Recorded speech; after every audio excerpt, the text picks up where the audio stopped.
Bueno, hola, mi nombre es Santiago Muniaurria y hoy vamos a hablar de farmacología antiparkinsoniana. La idea es hablar primero un poco de enfermedad de Parkinson, algo de introducción, fisiopatología, algo de la sintomatología, diagnóstico quizás, para luego pasar a la parte más importante, que es lo que nos trae la clase de hoy, que sería el tratamiento farmacológico del mismo, ¿está bien? La enfermedad de Parkinson es una enfermedad neurodegenerativa progresiva de causa desconocida. Si bien existen algunas teorías, como el depósito de alfa-sinucleína a nivel de los ganglios basales, sobre todo obviamente a nivel de la sustancia negra pars compacta, todavía no se sabe con exactitud por qué se produce. Se produce por un déficit dopaminérgico, eso sí, por desaparición de neuronas de la pars compacta de la sustancia negra, y las manifestaciones clínicas aparecen cuando se pierden alrededor del 80% de estas neuronas. Obviamente, si la sintomatología aparece luego de que ya desaparecieron la mayor parte, o sea el 80%, una eventual cura estamos muy lejos de la misma, debido a que cuando uno empieza a tener manifestaciones clínicas de la enfermedad de Parkinson ya pasó mucha agua bajo el puente, es decir, el 80% de las neuronas están destruidas. Y sin tratamiento progresa en 5 o 10 años a un estado de asinesia rígida o aquinesia rígida, sería el paciente que no puede moverse y se encuentra absolutamente rígido, ¿no?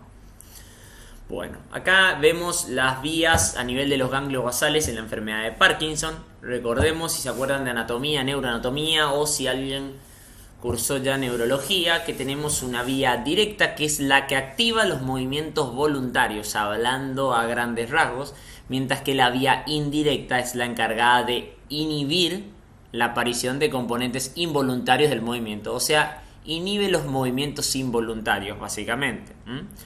Entonces, como veo, debido acá al déficit de la dopamina, sobre todo a nivel del cuerpo estriado principalmente, lo que se va a terminar produciendo es una disminución de la actividad de la vía directa. Por lo tanto, la activación de los movimientos voluntarios va a estar disminuida, lo que va a haber un aumento de los movimientos involuntarios por una cuestión lógica, y la vía indirecta va a estar aumentada, o sea, la vía indirecta generalmente inhibe la aparición de componente involuntario del movimiento. Esta va a estar aumentada, lo que va a producir una inhibición del tálamo y una disminución de la estimulación de la corteza. Las manifestaciones clínicas principales de la enfermedad de Parkinson, esto es como se ve un paciente con toda la sintomatología florida, una falta de expresión facial o la cara de póker, encorvamiento de la espalda del tronco, un temblor que siempre es en reposo como si fueran cuentamonedas, las rodillas flexionadas, rígido con lentitud del movimiento. El paciente básicamente camina así, hace pasitos lentos, y la mano la hace como si estuviera contando monedas, se dice.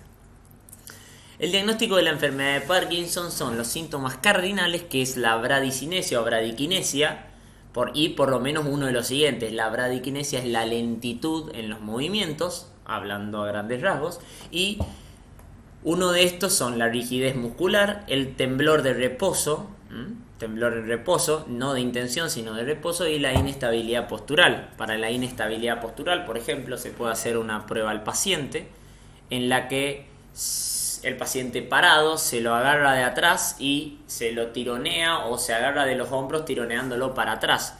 Generalmente las personas normales como nosotros en 2 o 3 pasos corregiríamos. Inclusive los pacientes con enfermedad de Parkinson hasta se llegan a caer con un simple tironeo hacia atrás. Excluir otras causas de parkinsonismo como ser farmacológico, por antipsicóticos, etc. Y criterios que apoyen a la enfermedad de Parkinson. Inicio unilateral. El inicio de la enfermedad de Parkinson siempre comienza en un hemicuerpo, principalmente en las manos, y luego se va yendo para el resto del hemicuerpo y luego pasando al otro hemicuerpo. El temblor en reposo y no de intención, el cuadro es progresivo, es decir, yo hoy no empiezo con síntomas de Parkinson y luego de 10 años sigo igual.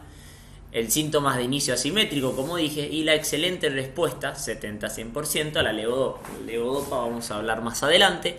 Es uno de los fármacos más importantes, es el más importante en verdad en la enfermedad de Parkinson, y todo paciente con enfermedad de Parkinson responde a levodopa.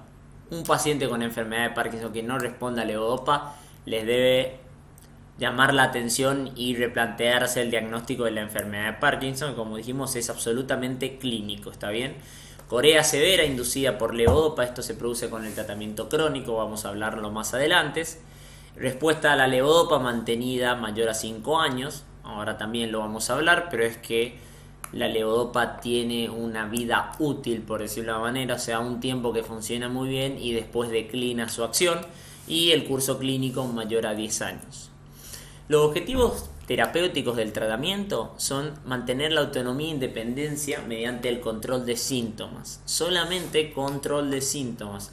No hay ninguna droga hasta el día de la fecha que o retrase la progresión de la enfermedad, ni hablar de la curación de la enfermedad de Parkinson. Es solo el tratamiento sintomático con las drogas que tenemos, y disminuir y postergar la aparición de las complicaciones motoras.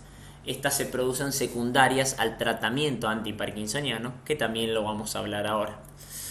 ¿Cómo? Según la edad y severidad, uno se acuerda a la edad y la severidad de la enfermedad, uno ve qué tratamiento usar, es bastante artesanal en ese punto, y como les dije anteriormente, y es muy importante, que ningún tratamiento es curativo hasta el día de la fecha, y en mi humilde opinión creo que estamos lejos de ello. Acá vemos una forma, un gráfico sobre el metabolismo de la dopamina a nivel periférico y a nivel del sistema nervioso central, barrera hematoencefálica, periferia. Si nosotros decimos cuál es nuestro problema, el problema es que falta dopamina a nivel de la sustancia negra pars compacta. ¿Qué hacemos? Le damos dopamina, pensaría cualquier persona. El gran problema es que la dopamina no pasa la barrera hematoencefálica. Esto es muy importante, la dopamina no pasa barrera hematoencefálica. Yo, si le doy dopamina a alguien, lo único que le estaría dando sería un montón de efectos adversos y nada de efecto terapéutico. Por lo tanto, lo que yo uso principalmente es la L-Dopa. La L-Dopa es un precursor de la dopamina. A través de la decarboxilasa de aminoácidos periféricos, acá, decarboxilasa de aminoácidos periféricos, o de la decarboxilasa central, esta se metaboliza a dopamina. Y acá vemos otros blancos terapéuticos, porque además de dar L-Dopa, yo puedo dar este medicamento, para asegurarme que mayor L-Dopa llegue a nivel del sistema nervioso central para convertirse en dopamina. Obviamente, bloquear esta no me serviría porque nunca obtendría dopamina. Yo lo que quiero es esto.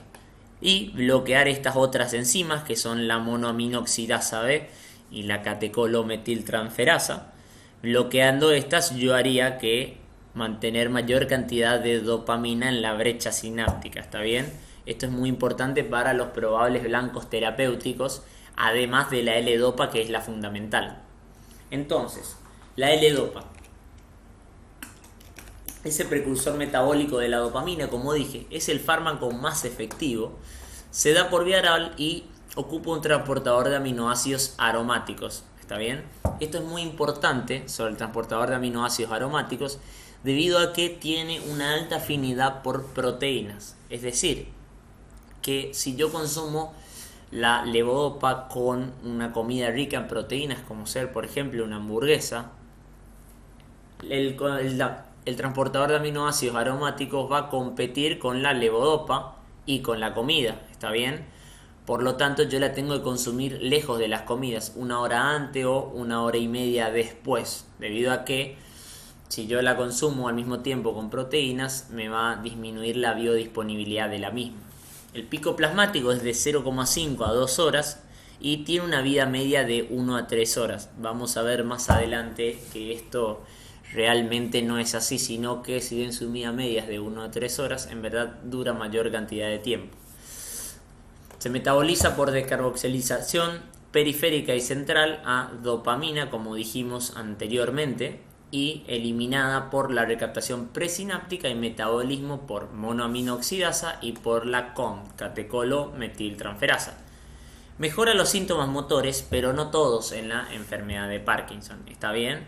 Entonces, acá tenemos un gráfico nuevamente sobre el metabolismo, la L-Dopa, tenemos la decarboxilasa de aminoácidos periférico a dopamina y decarboxilasa de aminoácidos central a dopamina nuevamente. Y acá tenemos enzimas a inhibir para el tratamiento, como dijimos, inhibir la COMT para que llegue mayor cantidad de L-Dopa al sistema nervioso, o la descarboxilasa para lo mismo. Y acá, una vez que esta se convierte en dopamina, inhibir la monoaminoxidasa B o la COMT para que esta se mantenga circulando, por decirlo de alguna manera, por mayor cantidad de tiempo, ¿está bien? Todo paciente con enfermedad de Parkinson responde a levodopa, como dije anteriormente. Si no responde a levodopa, replantéense su diagnóstico. El diagnóstico es clínico, no hay ningún estudio que me diga el paciente tiene Parkinson, ¿está bien? Y disminuye la mortalidad, pero no la progresión de la enfermedad. Disminuir la mortalidad no significa que retrasa la progresión de la enfermedad o que la cura o algo por el estilo. Significa que al ser tan efectiva la droga, disminuye la morbimortalidad del paciente y por las causas se termina cayendo menos, etcétera, tiene menores complicaciones, que es lo que realmente termina matando al paciente, ¿está bien? Entonces, la levodopa siempre hay que administrar con inhibidores de la decarboxilasa periférica, que son carbidopa y benseracida. Acá vemos un gráfico de que si yo doy levodopa solo el 1 al 3% llega al sistema nervioso central. En cambio, si yo doy carbidopa o benseracida, o sea, básicamente inhibo esta enzima, hago que llegue mayor cantidad de levodopa, llegue alrededor de un 10%. Además, me disminuye los efectos adversos periféricos, debido a que la L-dopa a nivel periférico no actúa. Lo que actúa es la dopamina cuando esta L-dopa se metaboliza. Por lo tanto, si yo la mantengo en forma de L-dopa por mayor cantidad de tiempo y llega al sistema nervioso central, voy a tener menos efectos adversos. Los principales efectos adversos, lo voy a hablar en la próxima diapositiva, son arritmias y hipotensión, náuseas y vómitos, que estos son los efectos adversos de la dopamina a nivel periférico principalmente. ¿Está bien? Entonces, los efectos adversos principales son náuseas y vómitos, hipotensión ortostática, conductas compulsivas. Esto es más que nada por la llegada de la dopamina a nivel del sistema nervioso central, sistema límbico, etcétera, donde está el circuito de la recompensa, entre otras cosas. Obviamente, los pacientes que tienen mayor predisposición a esto son los que ya tienen algún problema. Ejemplo, pacientes que tienen adicción al juego, al alcohol, a las compras, etcétera.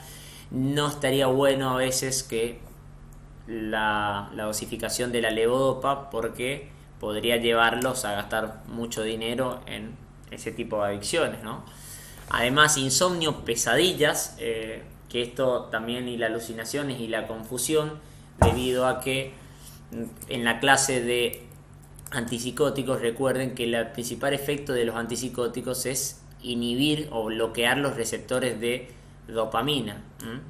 Se cree que la psicosis está producida por un aumento de los niveles de dopamina a nivel de ciertas vías del sistema nervioso central, ¿está bien? Sobre todo el mesolímbico y el circuito mesocortical. Por lo tanto, al aumentar los niveles de dopamina en estos centros, pero puede producir alucinaciones y confusión. Fluctuaciones motoras, que vamos a hablar más adelante, que es un efecto adverso importante, sobre todo con el tratamiento crónico de la levodopa, y síndrome neuroléptico maligno, que esto se va principalmente cuando se disminuye de repente la levodopa, o sea, el paciente que estaba tomando levodopa se disminuye de repente la dosis, o el paciente deja de tomarla, lo puede producir, que se produce básicamente por una depresión abrupta de los niveles de dopamina a nivel del sistema nervioso central. Entonces, como dijimos, las fluctuaciones motoras es algo que aparece con el tratamiento crónico de paciente con Parkinson, sobre todo con levodopa, lo que limita el uso prolongado de la misma. Y para las alucinaciones y confusión, los que se utilizan son los antipsicóticos atípicos, principalmente quetiapina y clozapina, para tratarlos. Entonces, la levodopa al principio de la enfermedad de Parkinson existe mejoría casi completa de los síntomas. Existe un efecto terapéutico mayor a la vida media del fármaco. Esto es lo que le dije anteriormente, que si bien la vida media del fármaco es de 1 a 3 horas, la vida media es realmente más. Y existe algo que se llama el periodo de luna de miel, es decir, durante más o menos 5 años, 5 a 10 años, dicen algunos, la levodopa tiene un efecto fantástico. El paciente se olvida prácticamente de su sintomatología parkinsoniana. ¿Está bien? Y después de esto comienzan las fluctuaciones del estado motor, que serían las fluctuaciones motoras. ¿A qué se debe lo que le dije, que el efecto terapéutico es mayor a la vida media del fármaco?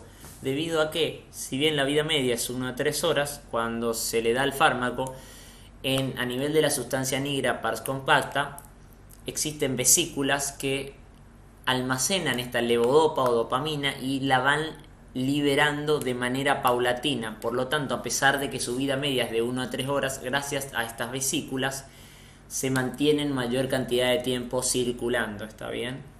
Y a medida que se produce el periodo de luna de miel o se termina, esas vesículas con el tratamiento prolongado de levodopa se van degradando. Por lo tanto, disminuye la capacidad de almacenar esta levodopa y su efecto terapéutico se acerca más a la vida media del fármaco, es decir, cada vez dura menos y hay que tomar más seguido la levodopa, ¿está bien? Como le dije, es de 5 a 10 años, 2 a 5 años dicen en algunos lugares, y las complicaciones motoras son las siguientes. Las fluctuaciones motoras, que algunas son, por ejemplo, el deterioro de fin de dosis, es decir, que entre cada dosis que yo doy, cuando al paciente se le está terminando, ejemplo, toma levodopa cada 6 horas, a las 4 horas y media de tomada la dosis, el paciente empieza a tener sintomatología, que son las fluctuaciones motoras, que se puede dar principalmente el paciente se encuentra rígido o empieza a tener mucho temblor, etc. Fenómenos on-off. El fenómeno on es cuando el paciente está con buen control de la sintomatología motora, que es sobre todo cuando el paciente tomó hace poco la medicación, y el fenómeno off es cuando tiene mal control de la sintomatología motora, es decir, se encuentra rígido, etc. Periodos off resistentes, llega momentos que inclusive el paciente está en el periodo off, es decir, yo tomo cada 6 horas la levodopa, me tomé una hace 4 horas y media, se me están volviendo los síntomas muy floridos, tomo de vuelta y esa dosis de levodopa no me hace nada de efecto o hace muy poco efecto, ¿está bien? O retardo del ON, es decir, luego de tomar tarda mucho en hacer efecto, o inclusive ausencia, o el freezing, que es cuando el paciente directamente queda absolutamente rígido sin poder moverse. Acá vemos entonces lo que sería el on y el off. Cuando el paciente toma la dosis llega a un pico, alivio de los síntomas, sería el on. Acá está descendiendo, esto sería el off, o sea, esto es cada dosis de la medicación para la enfermedad de Parkinson, el alivio de los síntomas en el pico, cuando llega a su concentración más alta, y la reaparición de los síntomas cuando estamos en la parte más baja de la curva, por decirlo de alguna manera, que es cuando llegan a la concentración más baja de la droga, ¿está bien? Y además tenemos las disquinesias, que son movimientos involuntarios que se producen a predominio de miembros, pero puede ser de todo el cuerpo, que estos se producen en etapas más avanzadas de la enfermedad de Parkinson. Generalmente se producen como disquinesias de pico de dosis.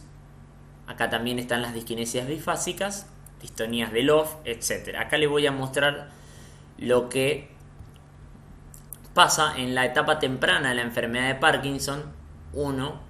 Hay una mayor área sobre la curva, o sea, el margen terapéutico no es tan estrecho, ¿está bien? O sea, yo doy la droga, llega al pico, baja, y el umbral para disquinesia sigue alto. En la enfermedad de Parkinson moderada, como les dije, fíjense que acá la curva es prolongada, es decir, que la droga dura mucho tiempo en la sangre debido a la capacidad de las vesículas estas que le conté, y se mantiene mucho tiempo en la sangre. Acá, como ya está moderada la enfermedad de Parkinson, un poco avanzada, fíjense que la curva no es tan así, sino que hace un pico y baja, ¿está bien? Por lo tanto, el tiempo sin sintomatología es menor, ni hablar en la enfermedad de Parkinson avanzada, ¿está bien? Hace un pico más amplio y baja rápidamente.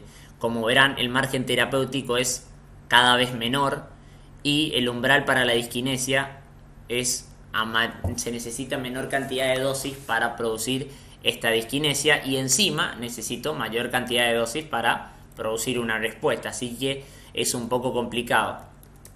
Fíjense acá, las disquinesias se producen principalmente, se cree que es cuando se produce una especie de sobrecarga de dopamina a nivel de los ganglios basales. Por eso se produce principalmente cuando se encuentra el pico de dosis, ¿está bien? Por lo tanto, es medio complicado, porque si yo al paciente, esto en etapas más tardías, le doy la droga, si le doy mucho, el paciente va a tener disquinesias, y si le doy poco, el paciente va a tener la reaparición de los síntomas motores, es decir, de la rigidez. Así que es un tratamiento complicado y muy artesanal. No puedo decir, listo, le doy más dopamina porque el paciente va a estar por acá a nivel del pico y va a tener un montón de disquinesias. Tampoco le podés decir, le doy menos porque va a estar rígido y con todos los síntomas motores. La idea es, a veces, si el paciente tomaba 2 pastillas de dopamina al día, de levodopa, a veces es que el paciente siga tomando lo mismo, pero lo dividimos. Es decir, si antes tomaba 2 pastillas, una cada 12 horas, estoy dando un esquema inventado, lo podemos hacer que el paciente tome un medio cada 6 horas, o un cuarto cada 3 horas. O sea que siga tomando la misma cantidad de dosis, pero más separada. Así estoy haciendo una especie de loop todo el día, manteniéndome en margen terapéutico para el tratamiento de la enfermedad. ¿Está bien? Y esto es más o menos cómo tratar las fluctuaciones motoras. Como verán, hay un montón de fármacos y es un tratamiento bastante artesanal, como lo sigo repitiendo, pero es para que vean que no es tan fácil de decir, listo, le doy un poco más de dosis o le doy un poco menos. De todas maneras, igual lo importante es que se lleven las principales cosas de la levodopa, ¿está bien? Después tenemos los agonistas dopaminérgicos. Estos no los nombré anteriormente, pero los principales es que actúan a nivel de los receptores dopaminérgicos. Funcionarían como un símil levodopa, ¿está bien? Estos también lo son derivados del cornezuelo de centeno, bromocriptina, cabergolina y pergolida. Estos prácticamente ya no se usan debido a los efectos adversos que producen los derivados del cornezuelo de centeno y los no derivados del cornezuelo de centeno, pramipexole, ropinirole y rotigotina o apomorfina. La rotigotina se da por vía transdérmica a través de parches y la apomorfina vía subcutánea por inyecciones. ¿Está bien? Estos son lejos los más usados, sobre todo ropinirole y pramipexole. Y sus principales ventajas quizás, o sus principales características son agonistas directos de los receptores dopaminérgicos de 1, de 2, de 3. Se administran todos vía oral, estos y estos. Tiene un efecto ahorrador de levodopa. Es decir, como yo les conté que la levodopa es la que su metabolismo termina produciendo este daño de las vesículas que la almacenaban y hacían que esta dure mayor cantidad de tiempo circulando en la sangre. Es la mejor droga y a veces uno puede decir, puedo darle dopamina y darle levodopa unos años más adelante, le estoy sacando la mejor droga posible y capaz con agonistas dopaminérgicos el paciente puede andar bien, ¿está bien? Eso significa el efecto ahorrador de levodopa. Estoy usando otra droga para no tener que usarla. Bueno, de elección en jóvenes y en presencia de fluctuaciones motoras, sobre todo, ahora van a ver un gráfico, pero principalmente es de elección en los pacientes jóvenes y que no tienen una sintomatología tan severa. Tiene una duración de acción de 8 a 24 horas y tienen menor frecuencia y retardo en aparición de fluctuaciones motoras y diskinesias. No la producen tanto como la levodopa, pero pueden producirlas.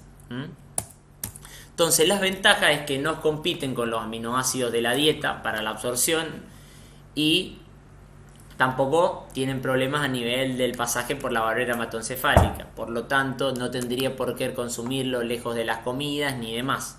Tiene una acción prolongada y es útil en tratamiento de fluctuaciones dosis dependientes. Además, no requieren conversión enzimática para efecto terapéutico, o sea, van directo al receptor de dopamina.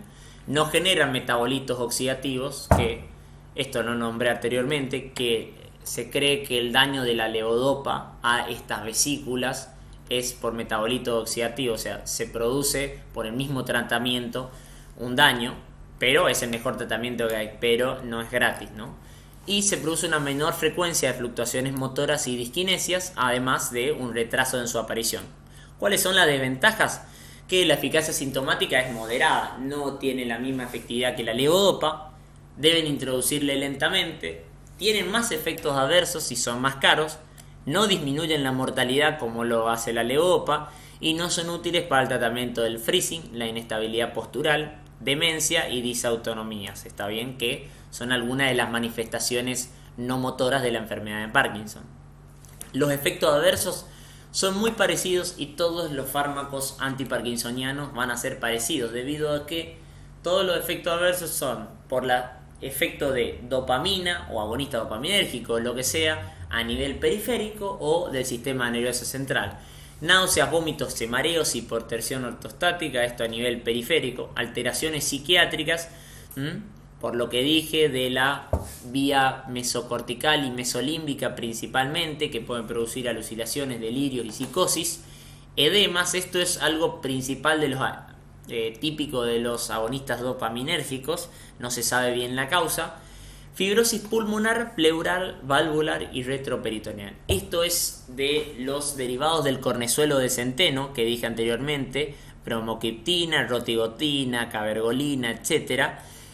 Por eso se prefieren los no derivados del cornezuelo de centeno, debido a que producen estos efectos adversos que, si bien no son comunes, son muy graves, ¿está bien? Y las conductas compulsivas, como dije anteriormente, por la levodopa, debido al circuito de la recompensa a nivel del sistema nervioso central, que, como sabemos, el principal neurotransmisor envuelto en ello es la dopamina.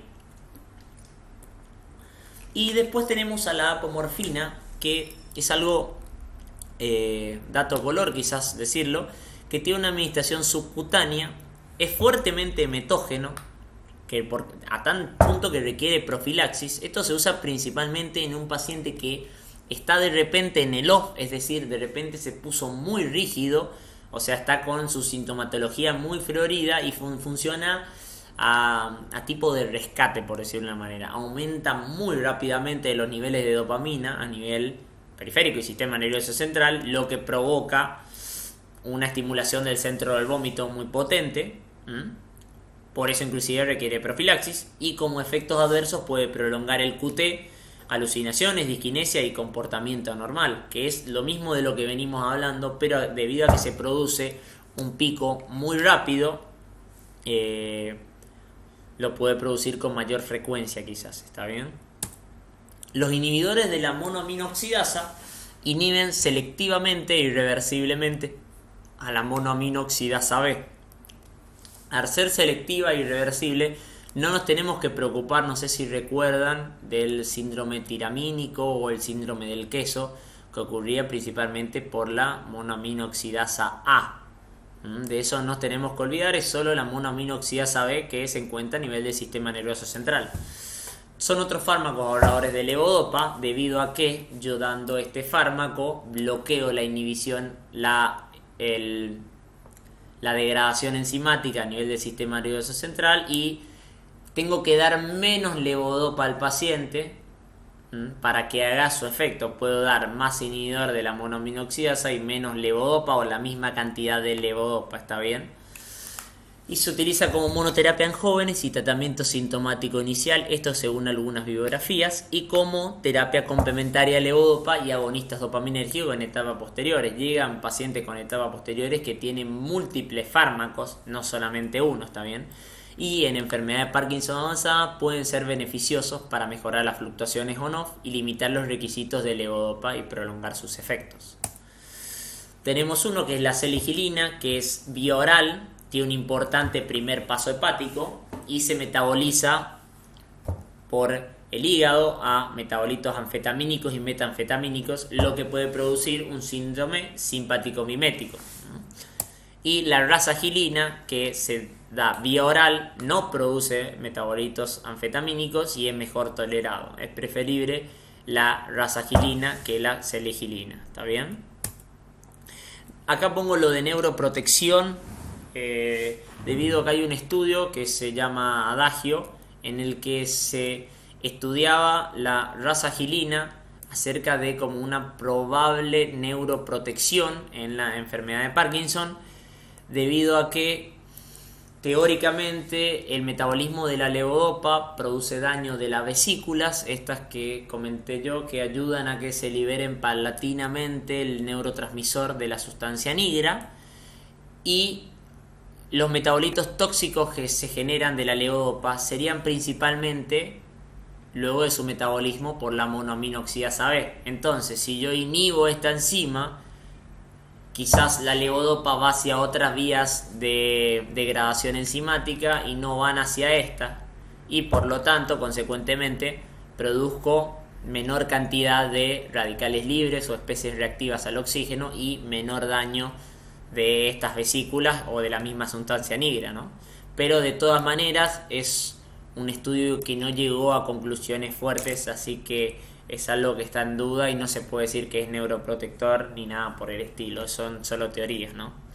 Después se encuentran los inhibidores de la COM, de la catecolometiltransferasa, que intervienen en el metabolismo de la levodopa, aumentando la vida media y la llegada de la levodopa al sistema nervioso central. Hay COMT a nivel periférico y central. A nivel periférico funcionaría como la decarboxilasa de aminoácidos periféricos, ¿está bien? Al inhibirla, ya que aumenta la vida media de la levodopa y llegue mayor cantidad al sistema nervioso central.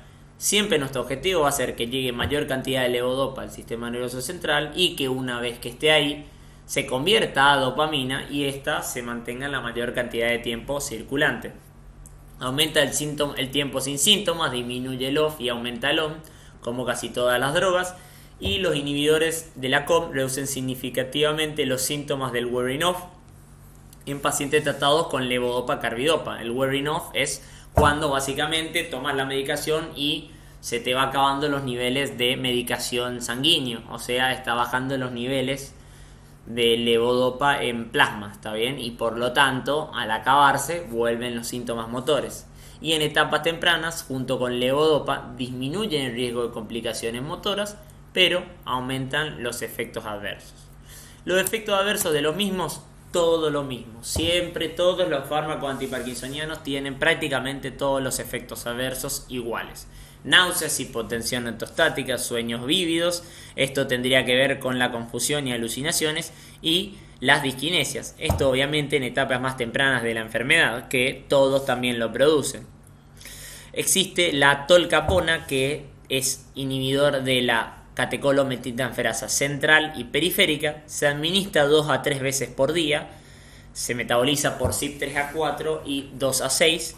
Pero tiene un efecto adverso muy importante que en casos contados, pero mínimos, produce hepatotoxicidad, pero produce una hepatitis fulminante, o sea, hay casos reportados del mismo. Por lo tanto, la FDA la ha prohibido en Estados Unidos inclusive, y se utiliza principalmente la entacapona, que solamente actúa sobre la periférica, o sea, para que mayor cantidad de levodopa llegue al sistema nervioso central. Por lo tanto, no tiene tanto efecto como esta y se da mayor cantidad de veces. O sea, el paciente con enfermedad de Parkinson avanzada toma una pastilla cada 4 o 6 horas. O sea, la tengo que tomar mayor cantidad de veces. Por lo tanto, sería más incómodo. Pero el efecto adverso de la hepatotoxicidad es muy importante, digamos. Por lo tanto, se prefiere la entacapona, fuera de que la tolcapona, si le sacaríamos la hepatotoxicidad, sería más efectivo. ¿Está bien? Después tenemos los antagonistas muscarínicos, que actúan a nivel del núcleo estriado. Entonces se encuentra la sustancia negra, pars compacta. Existen unas interneuronas colinérgicas que median de alguna manera los niveles de dopamina, ¿está bien? Y estos son útiles para el temblor en pacientes jóvenes y distonías agudas. El efecto sobre el temblor pongo entre signo de pregunta, porque solamente se utilizaría para temblor, no para el paciente que tenga realmente enfermedad de Parkinson. Es más que nada para parkinsonismos que otra cosa, ¿está bien? Los efectos adversos son las típicas del efecto antimuscarínico, ¿está bien? Sobre todo, no usar nunca en glaucoma de ángulo estrecho. Y también puede provocar sedación y confusión psíquica, por lo tanto no es aconsejable usarlo en ancianos, sobre todo en mayores de 65 años, debido a que aumenta el riesgo de caídas y mayores complicaciones. Y los principales son el triexifenidilo, viperideno y benzatropina. Estos son los más conocidos, por lo menos, o los más usados. Después tenemos la amantadina, que es un antiviral que bloquea los receptores de glutamato NMDA, aumenta la liberación y bloquea la recaptación de dopamina. Por lo tanto, si aumenta la liberación y bloquea la recaptación, va a haber mayor cantidad de dopamina circulante. Tiene ciertas propiedades anticolinérgicas, agonismo dopaminérgico postsináptico, por lo tanto también mayor actividad dopaminérgica y aunque mejora las disquinesia y fluctuaciones motoras, la duración de sus efectos es breve. La amantadina, todos estos mecanismos de acción son teóricos, la verdad que no se ha comprobado exactamente que funcione de esta manera, es todo lo que se cree porque su principal uso es como antiviral. Los efectos adversos son los anticolinérgicos, principalmente por las propiedades anticolinérgicas, edema de miembros, por el agonismo dopaminérgico. Recuerde que los agonistas dopaminérgicos no se sabe por qué, pero producen edema de miembros, sobre todo inferiores, mareos, letargia, hipotensión ortostática, palpitaciones, confusión y alucinaciones, que estos son los síntomas comunes o los efectos adversos comunes a prácticamente todos los antiparkinsonianos. ¿Está bien? Y entonces acá tenemos un gráfico final de todos los medicamentos antiparkinsonianos. Como recordamos, nosotros damos levodopa porque la dopamina no pasa la barrera hematoencefálica. Entonces, la levodopa, como dijimos, siempre se da con un inhibidor de la D-carboxilasa periférica. Carbidopa en Argentina, generalmente, aunque ahora también hay benseracida, pero benseracida predominaba principalmente en Europa. Recuerden que si yo doy la L-dopa sola, llega solo un 1 al 3% a nivel del sistema nervioso central. Si yo la doy con carbidopa, esta llega cerca de un 10% al mismo y además me disminuye los efectos adversos periféricos, que son las náuseas, vómitos, arritmias, hipotensión postural, entre otras cosas. ¿Está bien? Además, los otros blancos terapéuticos, primero, bromocriptina, pramipexole, ropinirole. Recuerden que los agonistas dopaminérgicos derivados del cornezuelo de centeno no se usan los no derivados, debido a que los derivados provocan fibrosis valvular, retroperitoneal, pleural, etc. ¿Está bien? Entonces, los otros blancos terapéuticos son dar entacapona, tolcapona, para inhibir el metabolismo de la L-dopa y que llegue mayor cantidad de esta al sistema nervioso central, y una vez que esta se encuentra en el sistema nervioso central y se convierte en dopamina, podemos dar selegilina o rasagilina, inhibidores de la monoaminoxidasa B, o tolcapone, que es la que inhibe a nivel central a la catecolol-metiltransferasa, para que haya mayor cantidad de dopamina circulando en la biofase y podamos tener un efecto mayor, obviamente. Y vemos acá un tratamiento inicial individualizado. Lo principal, que es lo que había dicho, según el tratamiento, es de acuerdo a la edad del paciente y a los síntomas. ¿Por qué? Recuerden lo de la luna de miel que se produce con la levodopa. Entonces, si no hay mucha alteración funcional, supuestamente se puede dar rasagilina, que es un inhibidor de la monoaminoxidasa B. Generalmente el paciente va a tener una alteración funcional, aunque sea mínima, y se da tratamiento sintomático. Como dijimos, siempre es tratamiento sintomático. Si la discapacidad es leve y moderada y tiene menor a 70 años, se da un agonista dopaminérgico. ¿A qué se debe este ejemplo? Me viene un paciente con 60 años. Yo sé que si la levodopa es lo mejor que tengo, si yo le doy levodopa, él a los 6-7 años va a estar con fluctuaciones motoras. O sea, yo a los 66-67 años ya estoy condenando al paciente a que vaya a estar con fluctuaciones motoras y capaz vive 20 años más. ¿Está bien?